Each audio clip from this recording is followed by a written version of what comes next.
to truth. And so my talk is called Truth in Truth.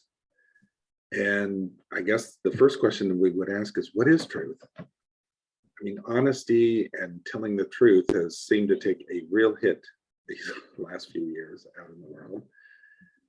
Truth, lies, hoaxes, conspiracy theories, false advertising, unaccountability, fake news, so on and so on and so on. In the world around us, truth seems to be like a moving target. And just because something is true doesn't even mean somebody's going to believe it. So what is truth?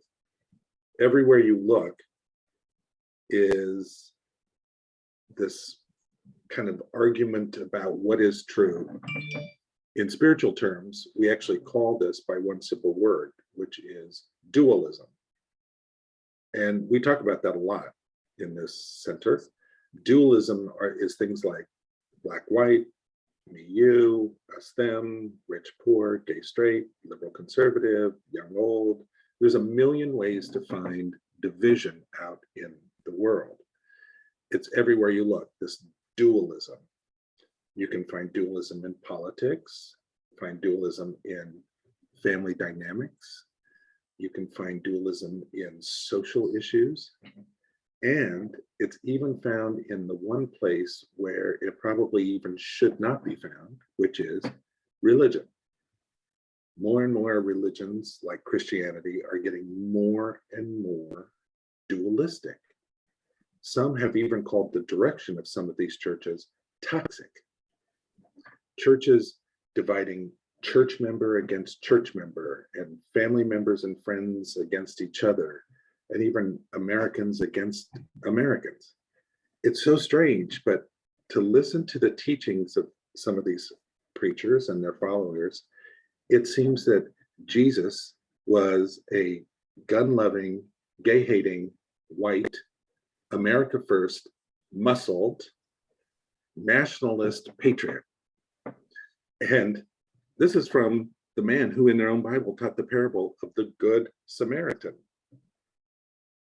who taught, love your neighbor as yourself, who taught, the meek shall inherit the earth, and blessed are the peacemakers and the merciful. Even taught, well, let me see, even taught this, right? For God so loved America. Oh, typo. It doesn't say that. It's for God so loved the world, the entire world, all people, all nations, everywhere in this world.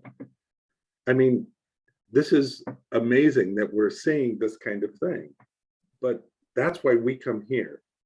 Our founder, Ernest Holmes, was clear. Religious science is not a religion, it's a philosophy. And when asked if Science of Mind was a Christian religion, he would often say it's a truth-based thinking. So where are those truths found? Well, Ernest Holmes said, our philosophy is based on the truths wherever you can find them, sacred or profane. You can find truth everywhere. You can find it in religion, philosophy, psychology, science, the arts. Ernest Holmes said we can find truth everywhere if we look at things correctly. Truth for us and those on the spiritual path means first and foremost oneness. That's where our truth begins. Oneness with a capital O. So I say all this and preface all this because it's been on my mind the last week or two, not just because it's our monthly theme, but also because of this post that's making the round on Facebook. Now, many of you know I'm not a big Facebook guy, but I've been trying to do more Facebook just to stay in touch with people. And you know how people will write something and then copy and paste it, and then everybody kind of, you see the same post from different people showing up. And so I saw one of these posts that people kept reposting on their timeline. And basically it said, and I'm paraphrasing, it says, why do you care if I'm a Christian? How does that hurt you?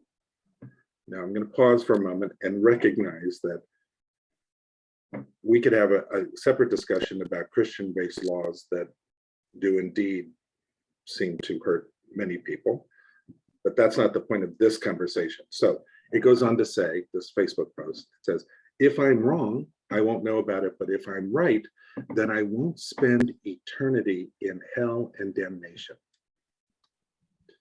And after about the fourth or fifth person who posted that, and I read it, and I kept thinking about it, and I thought, I finally got it. It was like, there it is. There it is. And I kept thinking, why is this sticking with me? And then I finally realized, I noticed they didn't say, I'm a Christian because it gives me capacity to love and serve all of God's creations. It was because I don't want to spend eternity in hell and damnation.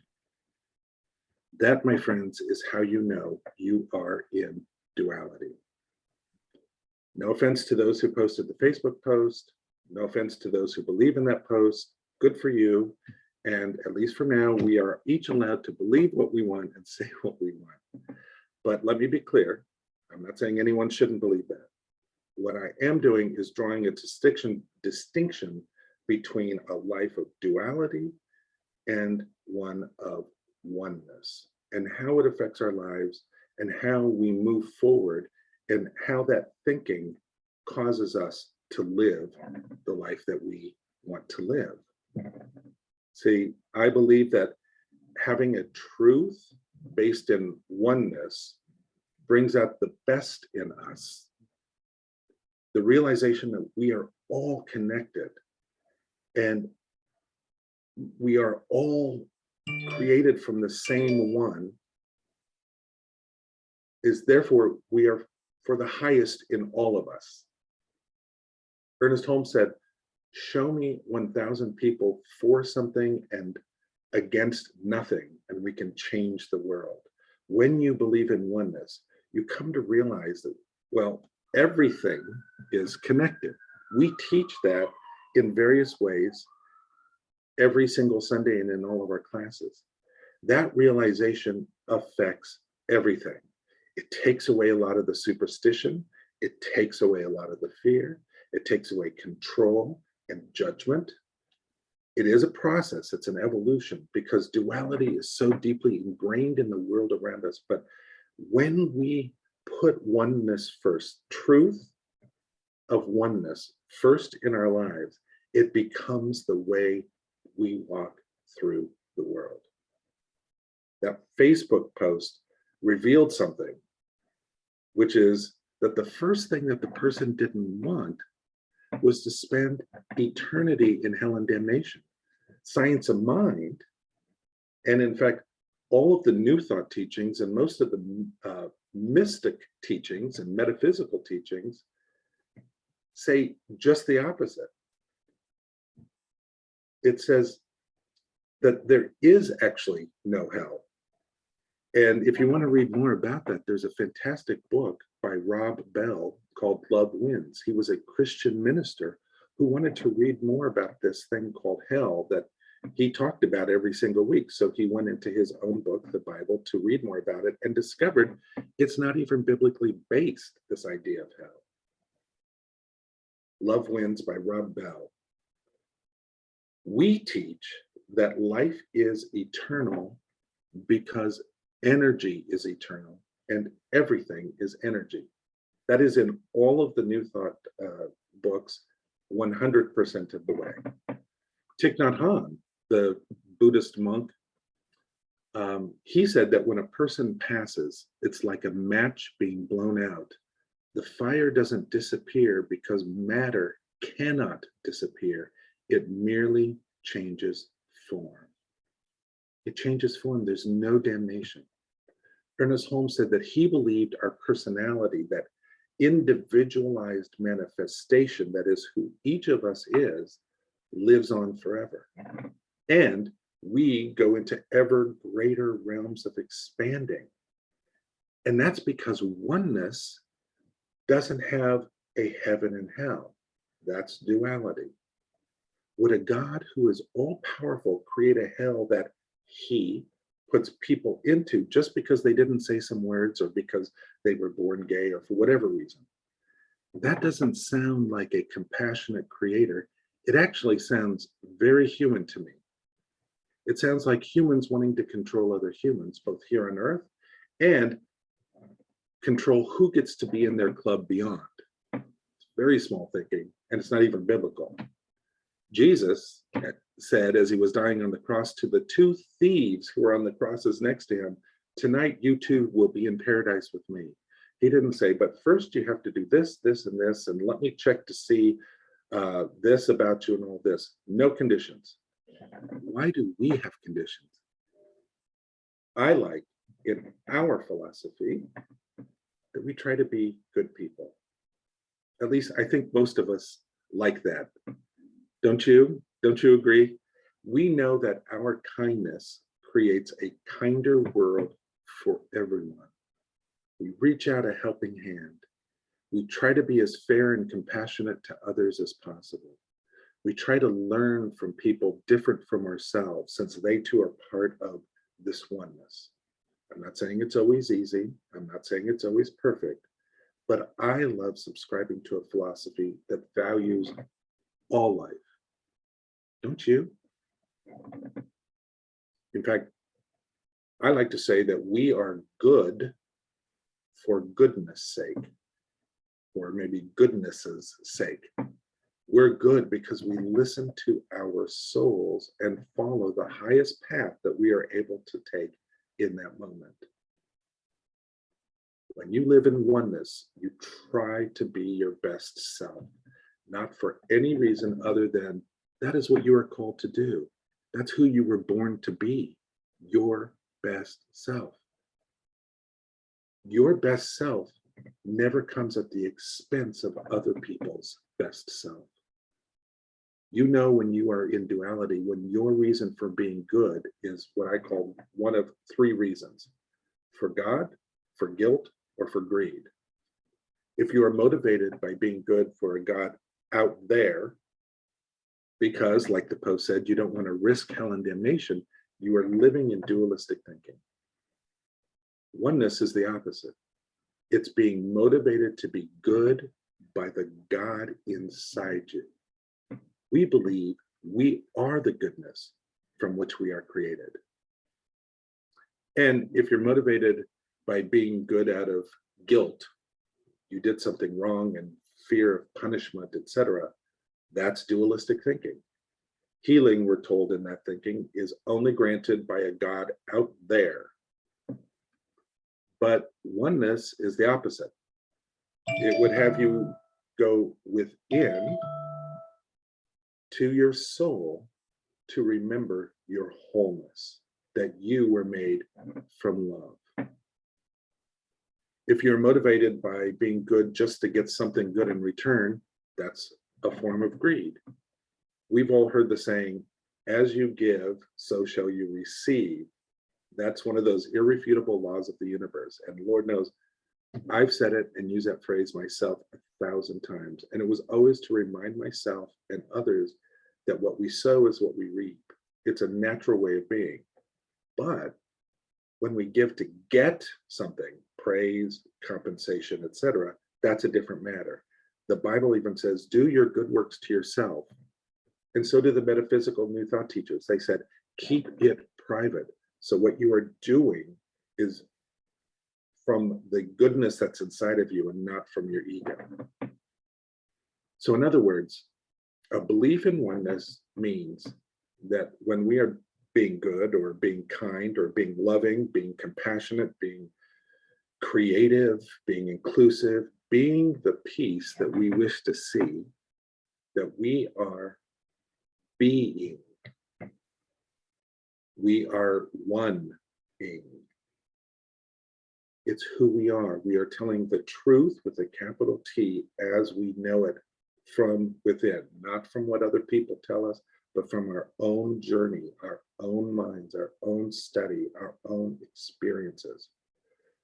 We are acting from a place of love. When we are in truth, we act from a place of love within, not from a place of fear or greed or anger or smallness or anything like that. When we are in alignment with that oneness within, we are actually more effective in how we deal in the world and with the world without. So truth is oneness. Truth is oneness. Let me say this in closing. Science of mind, new thought, metaphysics teaches that the truth, capital T, is that there is only one power, not two. There is oneness, not dualism. Yes, other people believe it. That's fine. And again, I'm not here to tell other people what to believe or to think. I'm explaining where we come from in our philosophy. And yes, there is a lot of support for dualism around us. There always has been, and there might always will be. I don't know. And it's sometimes a challenge to remember to live from the truth of oneness. But the antidote to dualism, so that you live in the truth of oneness, is to immerse yourself in the teachings. Do your spiritual practice. Call our practitioners who are trained in seeing truth in and for you at all times. Take classes, get involved, and for me, this is my favorite way to immerse myself. Read the books of the New Thought founders. Read, yes, The Science of Mind by Ernest Holmes. Read all of the works. Here's a collected works, I've got my blur on, of Neville Goddard. Read Thomas Troward, the Edinburgh Lectures and all of his works, actually, Thomas Troward. Read the works of Emma Curtis Hopkins, one of the great founders of New Thought. Read, this is The Secrets of Mind Power by the great William Walker Atkinson. The Golden Key by Emmett Fox. The Game of Life, where are we? The Game of Life and How to Play It by Phyllis Scoville Shinn, sorry. Read The Power of Your Subconscious Mind by Joseph Murphy. Read As a Man Thinketh by James Allen. Oh, read The Kabbalion, one of my favorite books. And you can even read modern books, such as The Power of Now by Eckhart Tolle, or The Untethered Soul by Michael Singer. Read, study, experience, so that you are living life from that place of truth. As Ernest Holmes wrote, the truth is true wherever you find it, just as sugar is sweet, whether you find it in a sugar bowl or a dustpan. Isn't that a great line? The truth is there when we look for it. It always has been. It is now, in all places, at all times, and it always will be. Can I get an amen from somebody on that? Just verbally, amen. And that is where we're going to move it into prayer. Thank you for those amens. I read them. Let's move it into prayer so that we can live the truth of the truth. I know it's easier to talk about easier topics. Be nice, do this, do that. But what we teach is so powerful that it literally not can just change your world, but it can change the world around you. And it's based in a teaching that doesn't hurt other people to do it. As we move into prayer, we move to that place of oneness, that place where we can bless all people, whether they're in churches or synagogues or wherever they are, tents, living rooms, wherever they are all around the world, we can bless them all. And we can know that there is a oneness to all of us. Whether other people see it or not is not our business. Our business is to learn it for ourselves and to live it. So we go there. We go to that place, that power, that wonderful power that Dylan Thomas calls the force that through the green fuse drives the flower. That force, which also drives us, is the power that drives each one of us. We connect with it. We recognize it. We believe it as the one truth. There's not two, there's only one, and we each are one with the one, individualized manifestations of it, capital I, it. We love to know this because it is so expanding. And as we breathe in this truth of the oneness of who we are and the oneness that is the one power of life, that force, we feel it down to the core of who we are. It's at that soul level where we can all connect with each other. At the soul level, there are no differences that keep us apart. There is only the love that brings us all together. And so, while the world around us may say or believe something, we return here to the eternal oneness, which our spiritual teachers in New Thought and spiritual teachers throughout history have told us to go to. There is one. There is one. And when we know there is one, we walk in the world with a confidence and a love and a peace and a knowingness that we are connected to the one, and everything and everyone we see is connected to the one. And we strive ever greater every day to live more fully in that truth that we all connect with right here and right now. And as I speak these words for each one of us, I release it into love and natural life law, knowing it's true. It's true for us because this is who we are. Thank you, life, for creating us. Thank you, life, for teaching us and expanding us. And thank you, life, for the very breath we breathe. Because this is our truth. Together we say, and so it is.